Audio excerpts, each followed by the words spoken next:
Hey, there it goes. That was a lot longer than it should have taken. All right. Well, welcome, guys, to another episode of Spilling Ink. We are the talk show that takes you behind the book to meet the authors and professionals in the publishing industry. And it's going to be a light show today. It's just me and Jane right now. We may have a few people pop in a little bit later. But today you guys get us. So we're going to have a little bit of a different show than normal. We're actually going to open the floor up to viewers to ask questions, to bring up topics. And then when we don't have that, we're just going to fill the time with our rambling. Right, Jane? Right. Yeah. I mean, we're really good at that. and when Jason pops in, if he pops in. King of the derailers, right?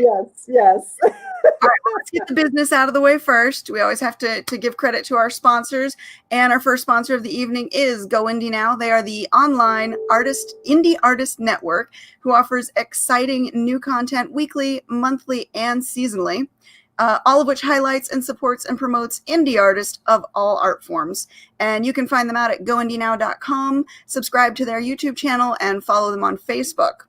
This Thursday, Go Indie Now is actually going to be hosting a town hall at 7 p.m. Eastern Standard Time on both their Facebook Live and their YouTube channels. And this is going to highlight the Black Lives Matter movement and what we as artists can do to be a part of it, to understand it. They're going to open the floor up to questions, and all questions will be answered during that town hall. So definitely check that out this Thursday. Again, it's going to be at, what time did you say? 7 p.m. Eastern Standard Time. I always got to get the time zones right because I screw up time zones. And that will be on both Facebook and YouTube channels for Go Indie Now. So remember, it's always time to go Indie Now. All right. So, Jane, how are we doing this week? We're finally settled into the new home in New Hampshire. So This is the new, living room view. I wasn't going to do the dining room today because, I had a faux pas with water earlier, and I didn't want to have another faux pas on the nice cherry table. Totally understandable. So I am here in our new living room. So I'm jealous of that view. Oh my God, look at the greenery behind you. Welcome to the mountains and the forest and the land where moths are this big. That right there is your mystical forest, like pure inspiration for whatever fantasy stories. Well, we did have one try to fly in when we were moving our hi Julia, our mattress in the door on last Friday night, not yesterday, but last Friday night at 1:30 in the morning, and this lunar moth, no lie, was this big, and it was bright green. It was beautiful. It was a beautiful moth, but it's just like, what the hell is that? Don't eat all my clothes, right? Exactly. All they need to do is chomp twice, and it's gone. Right. Yeah. So. Moths don't get as much credit as they should. Poor little ugly butterflies. Yes, I am wearing this furry butterflies, not ugly, but they are a little fuzzier. Yes, they are. I like moths. I think they're cute in their own way. Well, it's a lunar moth, so if you look that up online, I mean, they're vibrantly beautiful and big. The poor guys who were moving us, were definitely from city living. And, when these things were flying around, they were like, what are those bats? and they didn't want to get out of the truck. So we were not about to have them move us in at 1:30 in the morning either. Oh.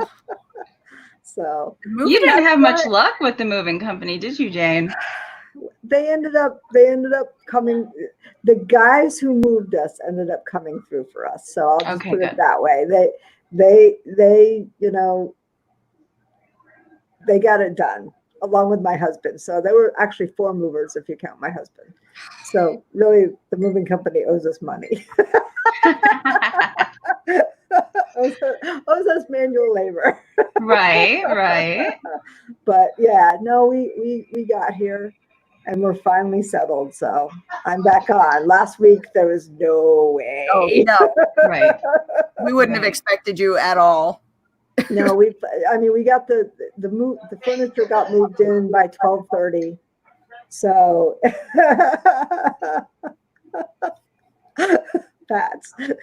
I didn't say bats. The guy's moving us. Or movers, yeah. I always find it funny when like big burly men get all girly and squealy about bugs or stuff. These were not big burly men. These were not big burly men, though. They were no bigger than my husband. Oh, see, I expect like movers to be muscles. Yes. Yeah. Jane's like the queen in her chair. Look at that. Yeah, yes. She's just like.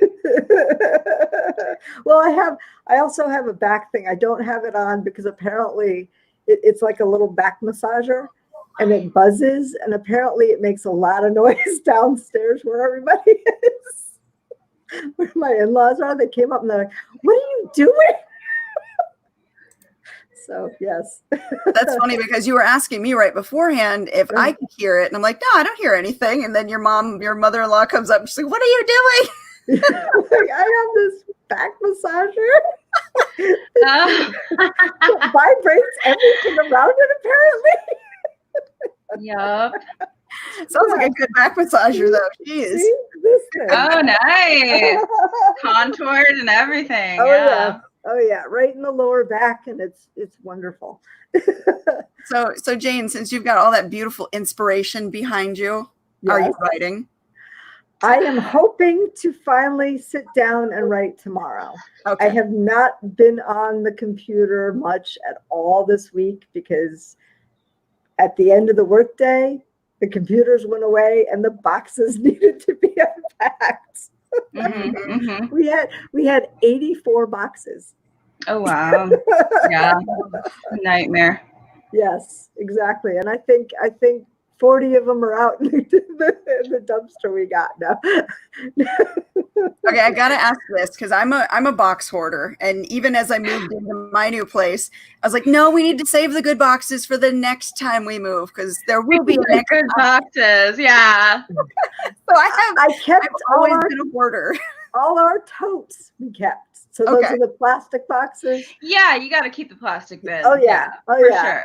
And we moved some things into those from the other boxes that were going downstairs for the kids. So, but we had 20 large boxes and 20 medium boxes of the cardboard ones.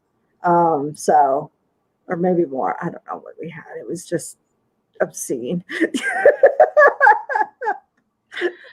I move all my clothes in garbage bags. I'm like, not even doing the boxes. We're not getting all fancy and bougie over here. We're doing straight up trash bags. Moving companies won't take trash bags. The movers wouldn't. So it was So it was like, okay, so we have to. So I got these big ass totes. I mean, really, really, really, really big ones that all our clothes went in. I use those for my books. My books need the Rubbermaid bins for sure.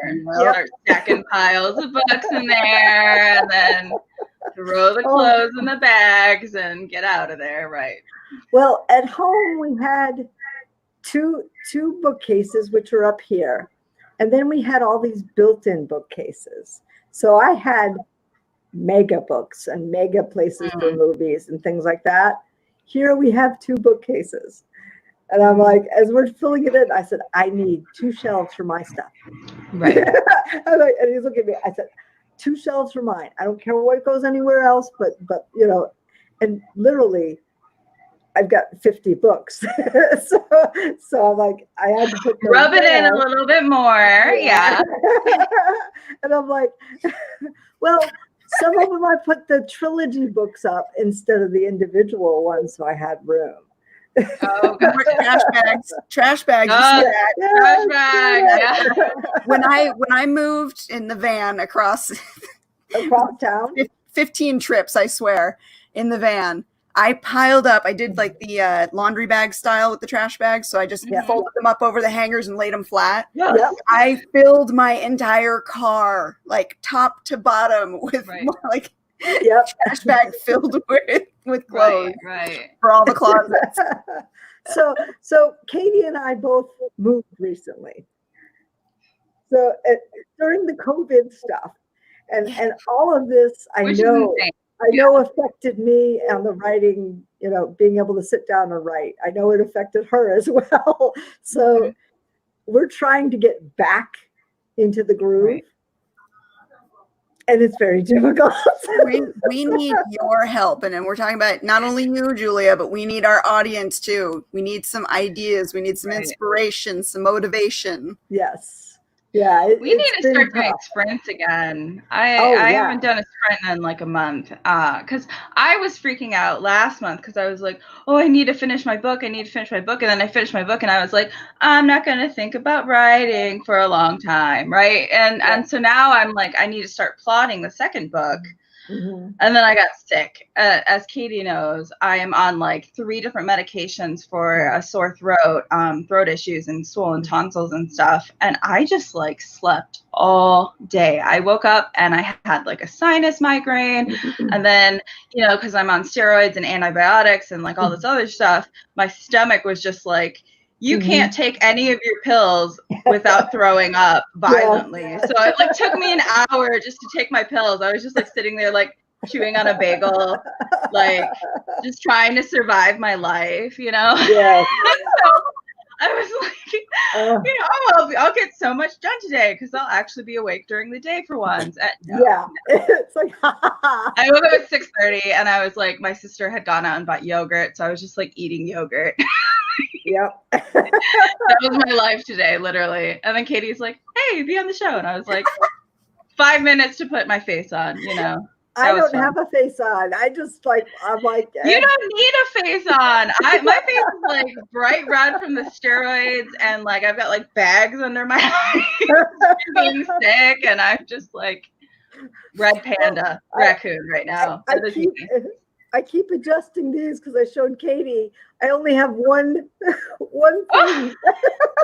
Oh no! Murphy's Law. Yes. So, you need a new notepad, yeah. That happened this week too. I was trying to adjust this side and it snapped right off of my head. I'm like, oh. But then I'm like, okay, I can still see out of the glasses if I adjust it just so. Mm-hmm.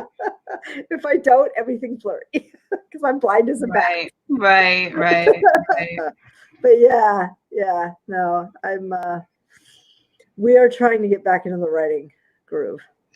Yes. And I know you guys don't plot, so I can't ask for your advice on plotting, but it's not that we don't plot. It's that it's not the same style of plotting as like the big board with everything written all on it. It's right. Oh, I don't go all out like that. Like I know some people who plot like chapter by chapter within chapters. No, like chapter by chapter. Like I'll do like in this chapter, like this is the one big thing that happens, and then that'll be fine because it'll get me the plot throughout the whole story. So then I can be like, okay, I sit down, I know this happens, but I can kind of play around with everything else that happens in the chapter.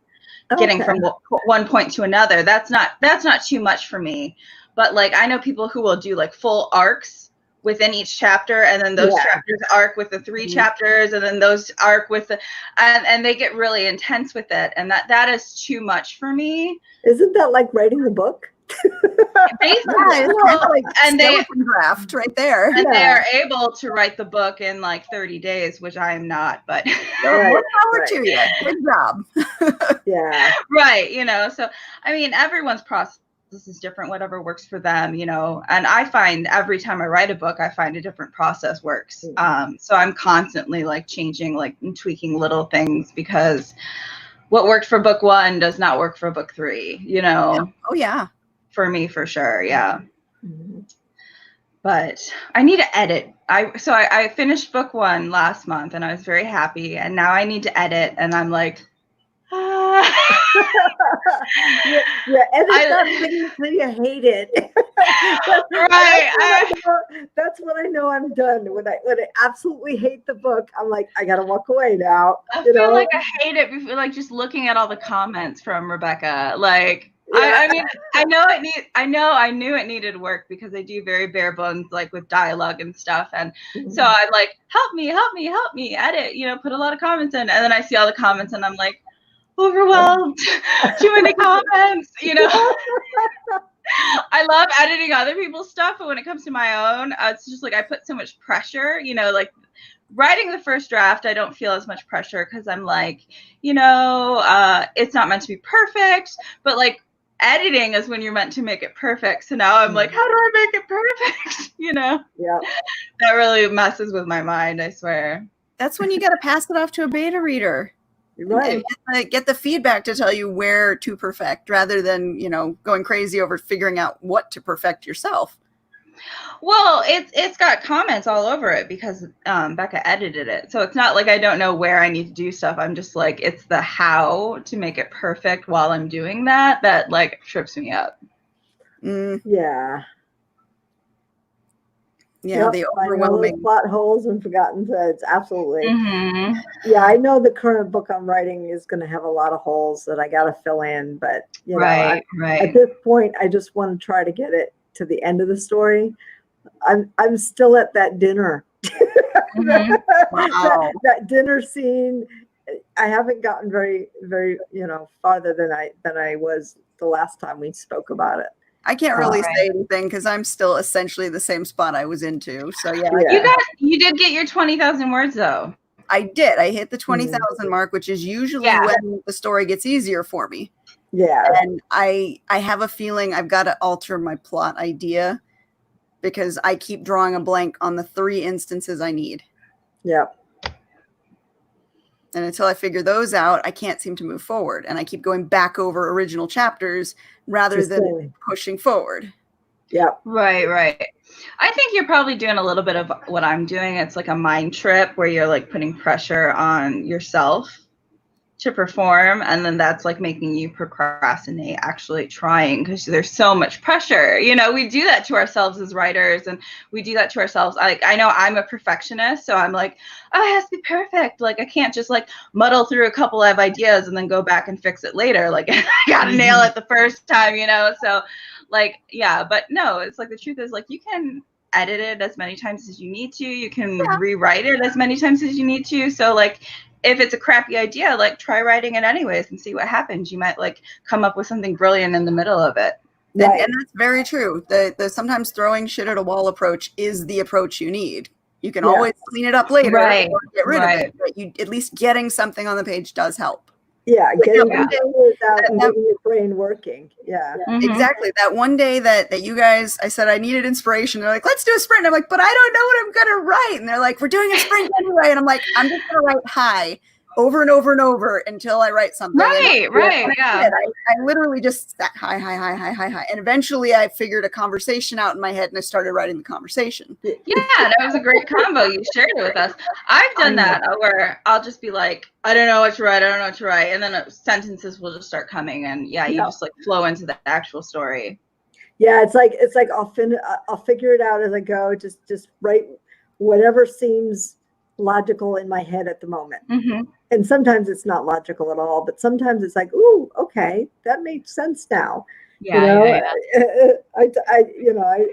told you, Katie, that I introduced somebody in there and I'm like, oh, does he have to go or what is this? This is going to make decisions much harder. Right. But that's when you do like turn to your friend and be like, okay, I have this idea. How does it sound to you? Or like, what can I do instead of doing this? Like soundboarding and like bouncing ideas off of other people is like so awesome. So helpful. Exactly. And crappy ideas can morph into better ideas as you're writing them. Yep. Just writing is the key. I haven't sat down to just write. And that's been my bad, but moving and all of this was draining as hell. So right. Yeah. Now I'm feeling, for most of the week, I was not myself, not at all. I was exhausted. I was mentally, challenged and all of that. And even at my day job, I was just like, very, very, very flighty, which I'm normally not. Sometimes I am. Sometimes we all are a little, It's a lot. Just like, memory, I mean, things like that have just been slipping my mind, and I'm like an elephant normally.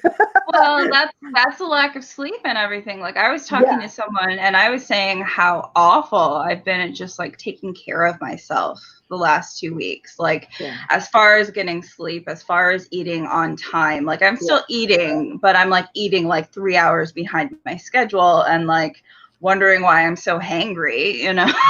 Like I'm ready to rip people's heads off and it's just like, oh, I wonder why. Maybe because I'm hungry, you know? Exactly. You know, even like, you know, little things like when I need to relax, just like taking a bath, like I just have like been denying myself and being like, oh, I need to do this, this, and this, and like just like pushing myself and taking myself to task. And then it's like, and then I wonder why, like mentally, I'm like, oh, I can't handle anything. Because I'm not taking care of myself. Jane, we have to take care of ourselves. Exactly. Yeah. Well, I wasn't sleeping at all. I mean, Thursday night into Friday, I didn't sleep because I was excited.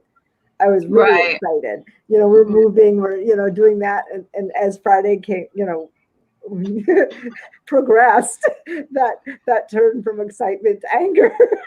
Yep. Anger. And you woke up with a migraine, probably from lack of sleep, you know, And then Friday night here, we had the mattress on the floor. I had, thankfully, my in-laws have sheets in the closet, but they're queen sheets, not the king sheets. So, you know, I just threw them down, and I didn't have our pillows. Oh no! So I folded towels. So I got like 2 hours of sleep. And Saturday night, and then we were going from. I woke up at 5, so we were going from 5 o'clock in the morning until I think we went to bed after midnight, and that was just go. So doing physical labor too. Oh yeah. I stepped on the scale this morning. So since February, 11.5 pounds gone. We won't talk about scales. I just went to the doctor and I gained, and I was like, that's life, you know. Yeah, well, I'm surprised. I don't know. Maybe not because it was all stress, I'm sure. All stress, weight loss. So I'd take it though. It's still weight loss. Exactly. 11.5 pounds. So there you go. You know, and 3 of it during the last week. Make sure you're drinking water though. You don't want that to just be dehydration. Yeah. Good. I drink. This is 20 ounces. I drink at least 3 of these a day.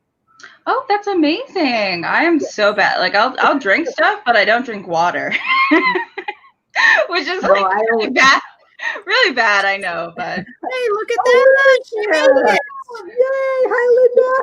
I made it, and I'm on my phone, but better than not at all. My computer was giving me huge headaches, so I apologize. Oh, I'm sorry. That's okay. That's life, right? Murphy's Law. Absolutely. There you go. Yeah. Yes. Well, good. Since we've got you then, and since, you know, we've already chatted on for a little bit, let's jump right in and have you introduce yourself and tell our audience all about you and your book. Okay, my name's Linda Plunkett, and in 2016, I authored the book Supernatural Rescue.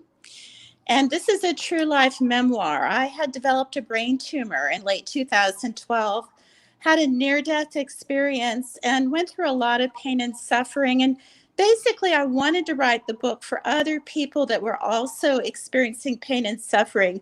It was such a dark time for me, and I didn't have a book. I didn't know anyone going through anything like the experiences I was having at that time. And so I feel the book has been really valuable in reaching other people who are going through difficult times, and they don't know who to reach out to. They feel very alone. And I was definitely in that situation in late 2012 and 2013.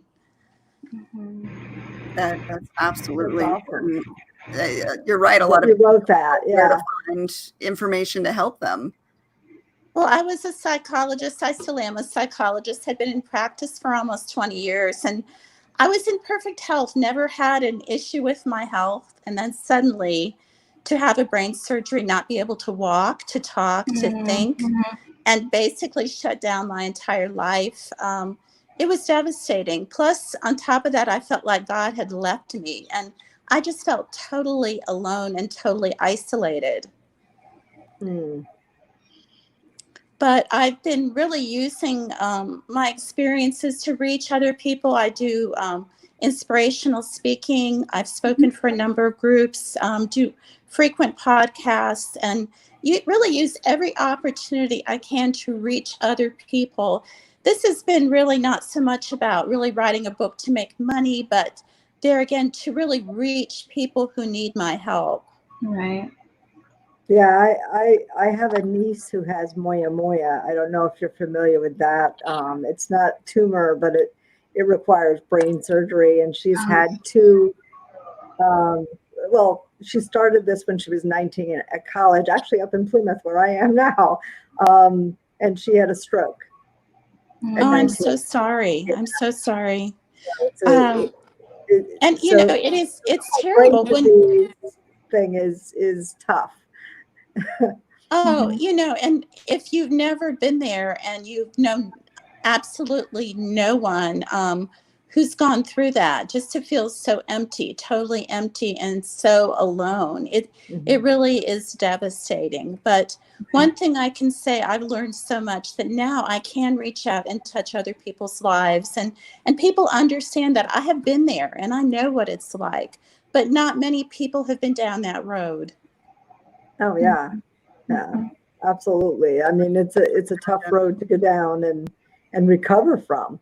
You know? Well, about 3 months after my surgery, my brain was so messed up. I did learn to walk again. I learned to communicate a little bit, but my brain was really messed up. I couldn't open my practice. I couldn't really do anything. And so I went to a major medical institution and I said, test me, you know, put me through tests, tell me what you can do to help me get better. And they came back and they said, there's nothing we can do for you. And I thought, I can't live like this. I have to find a way to get better. And so in time I did. And the next book I want to write is going to be just about that, about how did I get better mentally, physically, even spiritually, when I really was at ground zero and I was told there was no help and no hope. Yeah, Absolutely. it's really important to be like a good patient advocate for yourself with doctors, and making sure that you're being listened and heard to with the issues and what you want to work on and where you want to go next. But the trouble is, you know, at times there's not a lot of information, and this was a major medical institution that said, we can't help you. There's nothing we can do. And so my feelings at the time were, I can't live like this. I have to find a way. And so I started reading books by brain doctors, and eventually through changes physically, emotionally, spiritually, just across the board, learning to solve my own problems, I found a way to get better. But it was a very difficult, very dark time. I'd imagine you have to have a really good support network around you to help keep you up during that point too. And that's true. And I did. I had my husband, I had close friends and family members, and you know, they did not give up, but there was a part of me at times, I just really wanted to throw in the towel. And even when I started to feel better about 8 months later, I woke up one morning, I had pain all over my body and I couldn't sleep anymore. And they said it was fibromyalgia. And I spent several years then trying to recover from the fibromyalgia. Yeah, so it was a long haul. That's a hard one too. One of my close friends is disabled from fibromyalgia. So Yeah. But they do say it's caused by a trauma. And for most people that had trauma, in my case, it was an 8-hour brain surgery. At least that's what I was told. But other people have had other, you know, physical, mental conditions that have caused that. And it is a little different for everybody. I've talked to other people and it's not the same for everybody, but I have learned a lot and I'm grateful, even having to go through all that pain. I have a lot of advice I can give people now on how to improve your brain and how to get your body physically fit again, and even how to mend your spiritual relationship if you had doubts or you had a crisis of faith, which I even went through a crisis of faith, although I had been a believer in God my whole life. So it can really hit you on many dimensions when you're physically ill. Was writing the book part of your healing process as well? I think so.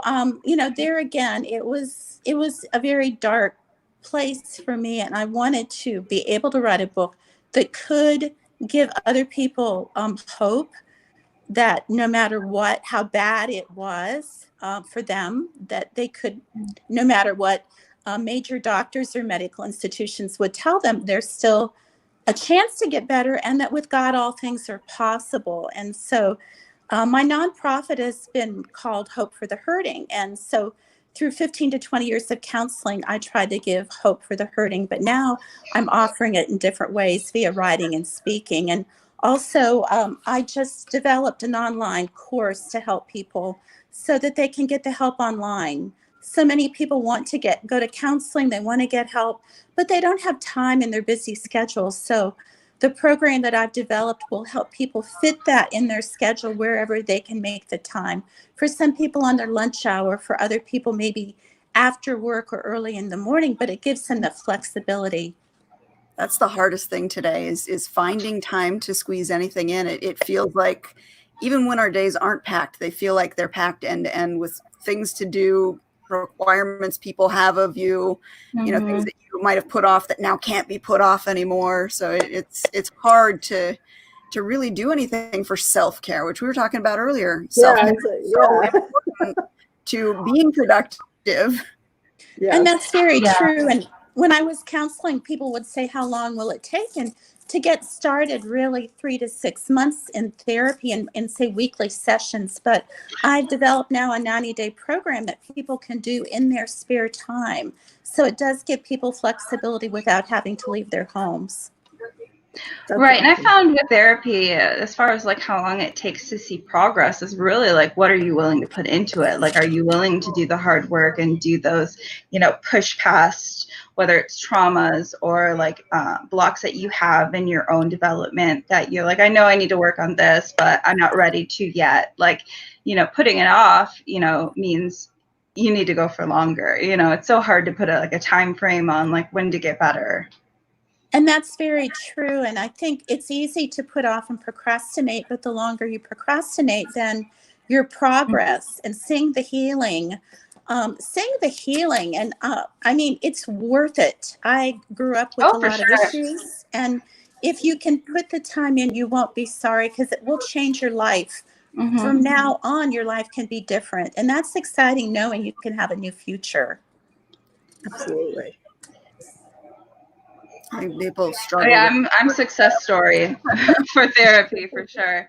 I have a panic disorder and I'm bipolar as well. And with my panic disorder, I was having 2 to 3 panic attacks a day, and started doing CBT, which is cognitive behavioral therapy, and really put in the time to like retrain my thinking and all that stuff, and rational thoughts about, turning from catastrophic thinking to being like, what is really the likelihood that my sister is going to end up in a ditch on the drive home? And, things like that. And Right. reevaluating how you're automatically thinking about stuff. And I haven't had a panic attack in 6 to 8 months. Well, that is wonderful. And, anxiety is the number one mental disorder. I suffered from depression when I was younger. I never had anxiety until I had the brain tumor and I was in the MRI. I was in the MRI machine and I had a panic attack. And it was one of the most horrible things that I've ever been through. So I can really feel for you, how bad that must have been, what you went through. Right. How, can I ask a question on the CBT, you said cognitive behavioral therapy. How does that work? Like what do you actually do to retrain that thought? Well, it takes time, and really you have to challenge your own thinking. You have to start by challenging your own thinking. And because some people are so ingrained in their own thinking, it's hard for them to think, any other way, but it's a step-by-step process. But being open and realizing what I'm doing right now is not working. Therefore, I will be open to trying something new. and giving it a chance. And like we say, it takes 30 days to create a new habit. So you may Right. have to really work on one thing for 30 days. But if you're really willing to work on that one thing in 30 days, you can see huge change. But it does For take me, that it was, commitment. yeah. For me, it was twofold. One was recognizing my thought pattern. So the black and white thinking, either I did really awesome or the worst thing's going to happen. Catastrophic thinking, the worst thing that possibly could happen is going to happen. That kind of traumatic thinking where you're like, something bad happened once, so it's going to happen every time. So recognizing that those are kind of your automatic ways of thinking helps. And then thought records. So getting a journal and sitting down and saying, okay, I'm going to write out, how I feel, the fear, the anger, the sadness that I'm feeling. And then I'm going to sit down and write kind of those panicking thoughts, Sissy's home late, so she's in a ditch somewhere. And then you sit there and, those automatic thoughts that you have that you're like, okay, these aren't rational, but this is what I'm freaking out about, Right. And then you sit there and say, well, what are the rational answers to this? Like, what is the actual, the likelihood that this actually something bad happened is maybe 15% at most, looking at the way car accidents happen. They don't, they can happen, but they're not super likely. And, just kind of giving yourself those rational answers to be like, okay, these are what I'm thinking, but this is like the likelihood of the situation. Most of the time she's fine. She just left work late and forgot to tell me, or because she was tired and she just didn't text, going through. And the more you think about those rational answers, the more likely they come up first rather than those panic thoughts. Exactly. And it truly is retraining your mind and being willing to challenge that and to really think about it in a new and different way, which it sounds like you've been doing. You've been doing a very good job working on that. Thank you. Yeah. With my therapist, I'm all about like, what are some coping strategies? I know I'm going to be anxious about this. So what are some coping strategies that I can have on hand, whether that's breathing technique, grounding techniques, That's the great thing about therapy is they give you the skills you need to do it yourself in the moment, because that's what's hard when you're in that moment of anxiety and panic and you're like, how do I get out of this hole that I'm in? And the same thing with depression. Like I'm bipolar, I have depressive episodes. You're in that hole. Now what are things I can do to get out?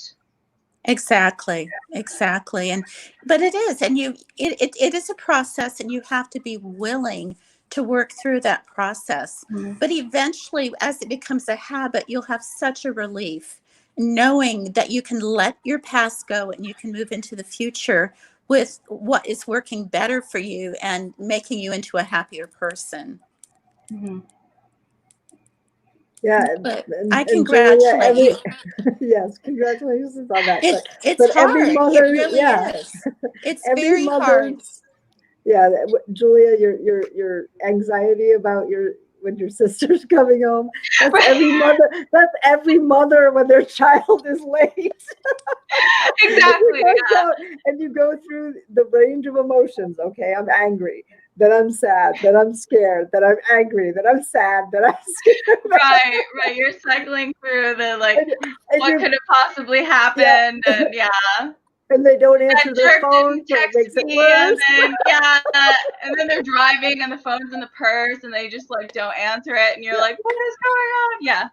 Yeah. That's every mother. That's very true. Yeah. And they don't mean it intentionally. They really excuse me. They don't mean it intentionally, but it happens. It just happens. I forgot. Yeah, the mind naturally goes for the worst case scenario, I think. Right. But Katie, knowing you go for the worst case scenario can help you because you're thinking this is my automatic thought, but it's probably not the most likely thing that happened because I know I go for the worst case scenario. That's why I said for me it was twofold, knowing kind of my quirky thoughts that were not rational, and then I could be okay, I know I'm not your typical person and I automatically go for car in a ditch. You So go to the writing thing. You go, Right. that's the writer's mind. Well, see, there you go. You're as the writer, you're supposed to see all angles, including the bad ones, and Yes. so you're seeing the entire picture thing play out. right. Yeah. Sometimes our imaginations can get the worst of us in a lot of ways. Well, then Very you true. that's the worst. Very true. You text them, "Where the hell are you? Why didn't you text me?" And they answer back, "You're like, you're driving. Don't text me while you're driving." But like Linda was saying, writing can also be really therapeutic. And when you have isolating experiences, being able to kind of have that representation, whether you're writing yourself for like past you, or you're just getting that viewpoint that you've lived through out into the world, like that can be a really awesome thing too. I was always kind of a little hesitant to write about being by POC, but with this new series, I was like, it's time, and it's a book that I wish I had when I was younger, to see that representation and stuff. And so it kind of has been a little therapeutic for me to be like, get over those like fears that like no one wants to read this because, it's a different perspective, But you would be shocked how many people are going through what you're going through. And, it's good. Right. It gives them comfort to know they're not alone. Right. I think that is so important. Mm-hmm. Absolutely. Well, and on the catharsis angle, you can explore those feelings and see them, both the good and the bad, put them into your writing so that somebody else will understand the huge highs and the very deep lows that happen for a character that is having the same type of episodes that you might have. Yeah. I definitely write anxious characters now for sure too. Because I get it on such a deep level, and so like kind of like normalizing that kind of thinking. I think with mental health we have such a hard time talking about it without the stigma. So I think it's really important to just like show it as it is, and people can see it and recognize themselves in it and be like, I'm not alone. Like you were saying, knowing you're not alone is so empowering. Very true. Very, very, very true. And I think, all of us feel like we're the only one that's going through something when there's so many more people than what we would realize. But people are embarrassed, or they don't want to talk about it, or they feel other people will be critical of them. And what we always have to realize, there's always critics, but we have to get past that. We have to say, in my case, especially if I can help one person, I don't really care. I do care, but I don't care because I'm there for the people that need me. Not everybody needs what I have to say, but like in your case, maybe not everybody needs that. The people that need it, they're going to be very appreciative of your honesty and your transparency as you write this. Right. I think a lot of times people don't connect because they don't have the actual empathy. If they haven't felt it, they don't know how to connect to it. So being able to read something that can explain those feelings can give a sense of empathy to somebody who just doesn't understand because they've never felt it. Very true. That's very true. I think reading in general makes you more empathetic because you're literally putting yourself in someone else's perspective, in someone else's shoes, and experiencing their life that way. And then you're saying, okay, now I know what it feels like to be this way because I'm getting their thoughts, I'm getting their emotions. Things like panic attacks, when you talk about, like, everyone knows what it's like to like get afraid and suddenly break out into a sweat and then feel self-conscious because why are you sweating in the middle of a crowd for no reason on an elevator and your face is turning red, and but like things like that really make it, everyone knows what that feels like. And so then you're like, oh, I get it now. That's true. That's really true. And for everybody, it's something a little bit different. I was getting very sweaty and anxious when I couldn't get online today. And I'm thinking, something said, just use your phone. Use your phone. Why didn't I think of that 30 minutes earlier instead of battling through my computer on a technical side, which I've had way too much experience. Sometimes you're better just to try to make it simple if you can. Sometimes we overcomplicate things. And if you can make it a little more simple, get past the complications, that's a good thing too. Yeah, Well, we're glad you were able to join us. Yeah. absolutely. Finally, better late than never. Linda, the first time I was on Spilling Ink, I was on my phone too. Were you? Okay. Yes, Then I don't feel yes. so bad. And I I had really the don't feel Christmas so tree right bad. behind me. I've had so many battles on my computer, and I'm not a technical person. And I guess if I were technical, I could learn how to bypass some of those issues, but I just haven't figured it out. I have a PhD degree in psychology, but it makes no difference. I don't have a clue half the time when I'm on my computer. Right. There's always something Totally that different gets us. kinds of smartness. Yeah. Yep, So- there's always something. So Linda, there where are again. you out of? I'm sorry? Where are you out of? I see the sun. There's still light where you are. It's dark. Oh, well, I'm in Asheville, North Carolina right now. Oh, okay. All right. Yeah, So you're on the East Coast. Yeah, normally I'm in Florida, but the weather just got too hot. So I came up to Asheville for a break, and I saw my first black bear today alongside the road. So that was exciting. Yeah. He was just waiting by the road, waiting for the cars to pass so he could cross the road. And I heard they were here, but I had never seen one. So that was exciting. That is Yeah. exciting. Are you dealing with a dust storm right now? A storm? Dust storm. No dust storm. No, not in Asheville. Okay. Yeah. Yeah, I don't. We haven't gotten it up here, and I'm in New Hampshire, so. Oh. I'm in New. So yeah, and we got an outside camera. We got to get a few more because we want to capture the bears. Oh, you got There bears are bears in the too. woods. There's You have and bears bobcats. also. Yep. You have we have wild turkeys also. Do you have wild turkeys? At times, yeah, but not so much up here, but down in Connecticut, we absolutely did. So, but yeah, no, there's been bears around here. There's been bobcats, foxes, and things like that. So I can't wait to get it on camera. You have all the fun stuff up where you're at. I just moved here, Linda, so. I'm jealous of all the greenery. Yes. Well, I told you can visit. You can visit. Oh, I will. Don't tell me. I will. Yeah, when Katie came to Michigan, she's like, trees! Trees everywhere! Better than the desert, right? I wouldn't shut up about the trees. Everywhere we went, I was like, oh my God, it's so green. Yep. What's every shade of brown where I live? Living in the desert, I don't see natural greenery. So Asheville is more in the Smoky Mountains, or is it?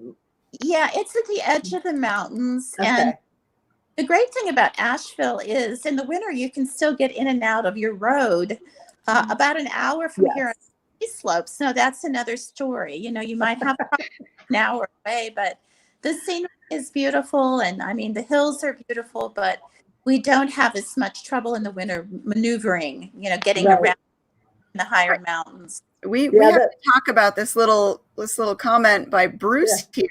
Linda, you do competitive ballroom dancing. Ooh. I do. And I have to tell you, if you want to see a quick synopsis of what I went through, go to my website, which is lindasPlunkett.com, and click the About section, and you'll see a beautiful video that basically tells the story of my book, Supernatural Rescue, but in a video form. Okay. When I do public speaking, I'll play the video. Everybody's in tears, but it gets everybody's attention. And it's kind of an unusual medium for telling the story, but I'm very blessed and grateful that we were able to do that dance video because it's very powerful. We will make sure to have your link in our show notes at the end of the show so that all our followers can find it. Yeah, Absolutely. thank you. I appreciate that. And that was part of my therapy.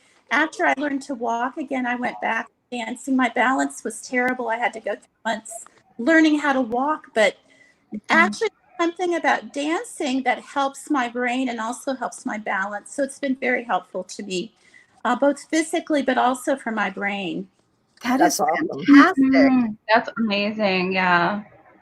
And I was, after the surgery, like 50 pounds overweight because they put me on so many steroids. So that's another story about learning how to lose weight and eat healthy again and exercise. I learned so much that I feel I can pass on to other people. But, sometimes our pain, and, we were talking about anxiety as well, but that pain can be something very transforming, that when you realize you can touch someone else and you can help them, then it's a bad thing.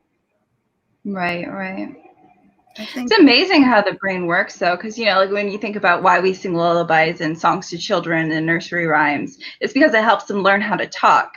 So we have singing that helps us learn how to talk, and then we have dancing, which helps us learn how to walk. Like it's just amazing how that works. Like the musicality and stuff can get your brain to really like capture and onto dancing things. takes so many different things. It takes coordination, it takes balance, you're counting as far as your steps, and there's a lot going on there. Yes. And, they have found as people get older and they're battling dementia and Alzheimer's, that dance can really be something that's very, very helpful for people as they get older as well. And I personally was not privileged to dance until I was in my 50s. And then with the tumor and the surgery, I couldn't even walk. But it has been such a great thing. And I have been so grateful, even though it was later in life, to really have learned how to dance and to still, even at this point, be able to dance competitively. It really is a blessing. So I applaud you on your journey. Yeah. I'm grateful to God, because I honestly feel like at times I'm still a mess. And, but, I feel like I think my faith, it just carries me, knowing, and this can help with anxiety sometimes too, knowing that there's a higher power and that you're not alone. And that, like, God will carry me in my weakness. I'll feel weak, but his strength just carries me through my dark times. And so I just wanted to put that out there. I know faith is a very individual thing, but for me, I'm really not sure I could have made it through everything I've been through if God were not there and I did not have him to rely on in my life. Amen. Such an inspiration. Wow. I just got chills. I am blown away. I am. Yeah, your story is amazing, what you've been through and how far you've come from that. And you should have some faith in yourself too, that you were able to like be your advocate, do the reading, and really find your path through hell that you were going through. But it really was coming from such a low point. There was a point that I cried out to God, and I said, God, why am I still alive? Because I was struggling and having so much pain, emotionally. And I don't know if you believe in supernatural things, but I did have a near-death experience. I felt God rescued me. But also at one point when I got so angry and so upset, late at night, an angel came to my bedroom. A light literally came through the ceiling, and there was a figure on the other side. And although the figure didn't say anything, I really believe it was just to give me hope that I would at some point get well. But, sometimes things get so bad and it doesn't make sense. It makes no sense what you're going through. But I will share with you, whatever you're going through, it may take time, but one day it will make sense. But it can take a long time. It doesn't necessarily happen overnight. It's a process. Right. That's good advice. I think There's a lesson in everything. Yeah, for sure. Yeah. My house is getting very dark. I think I need to turn a light on. Sun is starting to go down. Yeah. I was going to say it's getting dark here. Window. Light! Yay! It is hard for people when they're at their lowest point to find the strength to keep going. Right. To pull out of that hole is very hard. Really. And I was able to dance for a group of cancer survivors in Orlando called Discover Your Beauty. It was about 400 ladies that had survived cancer, and we were able to dance, my professional partner and my teacher and I had some professional backup dancers, and it was so powerful to do that, though. And I got to share with them, and there again, our experiences are very unique. I have a friend right now, she's suffering through 4 forms of cancer, and she's still trying to fight it. And after I gave my story, people said to me, I've never been through anything like you've been through, but it really is a unique experience for each and every person. But I do believe that each one of us has something to give based on our experiences. And so when I started to say, look back and say, well, now it's starting to make sense. I didn't know Right. why I was through it. It didn't make sense. I cried out to God in anger. I was upset. He sent me an angel. I didn't understand any of it. But now that I'm better, I have tools I can help other people with regarding their body, soul, and spirit, and help them with what they're going through. But, it took a long time for me to figure that out. And so no matter what you're going through, it might be anxiety, it might be physical problems. Some people, it may be battling. I have a good friend who's battling a weight problem, and it's devastating for her. But, trying to retrain yourself, how do I eat? How do I exercise? And how do I get through this? But when you get through it and you start seeing improvement and you look back, then you understand, then it starts to make sense. Well, I think that's why it's important to hear stories of people who have been at that rock bottom in their life and then built up on it. Like, for a long time for me, it was the lady who will no longer be named.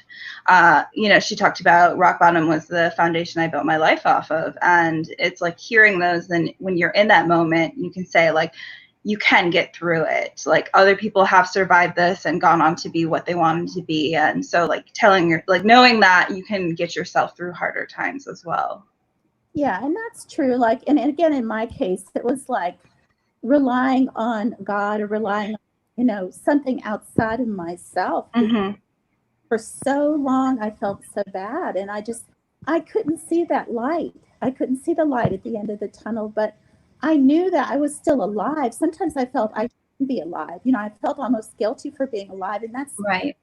hard to explain when you feel like that. But I really didn't get it at the time. And sometimes you're going through things, you just don't get it. You don't get it until later. But, it's being patient. And like you said, being patient with yourself, doing the best you can in spite of how you feel, and making each day a new day and doing what you can do. And we're all going to have bad days, and not every day is going to be a good day. Right. But having that patience to know it's okay. It's okay. You're doing the best you can with the help of your family, with the help of God, and with the knowledge you have at that point. And just, believing for a better tomorrow. And there will be a better tomorrow. We asked for inspiration at the beginning of this episode, and I think we all got it. I think so. I think so. It's okay. I like the message of it's okay to have a bad day. As long as Yes. you know tomorrow, as long as you believe tomorrow could be better. Right. There has to be the faith in the following days to come that things will improve. And to let out your feelings and just cry, and to journal your feelings, but to cry out, but not to hold those negative feelings inside. That's really important. So many times people hold it in, and it can make you feel anxious or depressed, but let it out and just kind of cry it out and grieve it out. Then it's just healthier for your body and healthier for your mind. Wow. Yeah, sadness is a visitor. Let them in, hang out with them for a while. Just don't let them move in. Exactly. Kick them out. Feel what you're feeling. Kick them out. Exactly. That's wonderful advice. Yes. You have to go through all the stages of grief for every, loss or right. And that can be losing a job, breaking up with someone. There's so many things that we have to grieve and give ourselves permission to feel, not just literal, someone, we lost someone who, who passed. There's a lot of griefs in our life. Right. And you just have to allow yourself to go through the stages without feeling guilty about it. That's the hard thing about getting older is you do start losing more and more people that are close to you. And for those of us that rely on friendships, that is extremely difficult. And for me, I think about, well, my friend has moved on to a better place. And for me, I just need to go out and maybe make a new friend or two, and seek out new contacts with new people. What can I give to them, or what can we exchange? Right. What can I learn from them? But, it's not always that easy, because like I have a friend right now with 4 types of cancer. We've been friends for 35 years. So that's going to be extremely difficult for me when she passes. But I just have to believe that she's going to a better place. And I have to be happy for her in that regard, because right now she's at a point, she's going through immense suffering and pain. Mm. Yeah. I cannot imagine. That's got to be so hard on both ends. You as a friend witnessing it and her going through it. Definitely. And for me, I think she cries, and then sometimes I cry too, but she'll say, Linda, I'm telling you this because I know what you feel. You felt pain, and that's why I'm telling you. And so I just concur with her. It's okay. She told me this week that she had one area of her cancer radiated, and they wanted to go back and do radiation on her brain tumors. And she said, I just can't do anymore. And I said, I understand. You reached that point. You just can't take anymore. But she knows that I understand, but that doesn't make it easier for her or for me. It's still hard. Yeah. Cancer is such an awful, awful disease when it takes. Mm-hmm. Yeah. Yeah. So. But you got to hope they are meant to go on to a better place. Right. If they leave this Definitely. one. Definitely. So true. And that makes it a little easier. You'll see them in the end, wherever that is. And, people do get fearful, though. I've talked to so many people. They're so fearful about, the COVID-19 and fear of getting sick or the worst case scenario. And for me, it's just like, well, it's not a brain tumor. I mean, for me, it's been different because I've been through so much worse. But I do understand how people can be fearful about that. But I think we have to look at everything in perspective as well. That's a good way of dealing with it. Take some perspective. Don't just let the fear take hold of you. Right. Absolutely. Right. Absolutely. And that's probably a perfect way to end our show, since we're actually at time. Yes. So, well, Linda, I'm very happy we're able to sign on. I was worried we weren't going to be able to get on here. Well, I was too. If I had just come on with my phone to start with, I think next time I'm just going to say, forget the computer. I'm going to go with the phone. But thank you so much. And I enjoyed sharing, and I enjoyed getting to know you ladies a little bit better. Thank you for coming on, Linda. Very nice to meet you. Nice meeting you. And we will make sure that in our show notes, especially on our YouTube page, that your link is there so people can find your story and see that wonderful video that you told us about. Oh, thank you. Thank you so much. And again, I enjoyed sharing with you, and I hope that you all have a wonderful day and a wonderful evening. Thank you. Thank you. You too. Thank you. Let's make one more shout out to our second sponsor, Miss Rebecca Jonesy. She's the author of Fantasies, author of Realistic Fantasies. Gotta say it right. Both sexy and killer. I love that line. Her links will be as well in our show notes, as well as the Go Indie Now, which, remember, this Thursday is having their special town hall for Black Lives Matter and what we as artists can do to be a part of that. So be sure to mark your calendar and view that either on their Facebook page or their YouTube channel. And it's going to be an amazing show. It will be. I'm looking forward to watching it. And Spilling Ink will not be back next week since it's 4th of July, but we will be back the following week. So like, share, subscribe, mark your calendar, because we'll be back with more people to introduce you to and more subjects to talk about as far as indie authors go. All right. And on the 6th, quick plug, sorry, In Progress will be on 9:00, first Monday of the month. We'll have an awesome own voices and representation show for you. Awesome. We'll have to put the link on that in our show notes as well. Shoot that over to me. Okay, Julia? All right. All right. Cool deal. We'll see you guys next time. Thank you.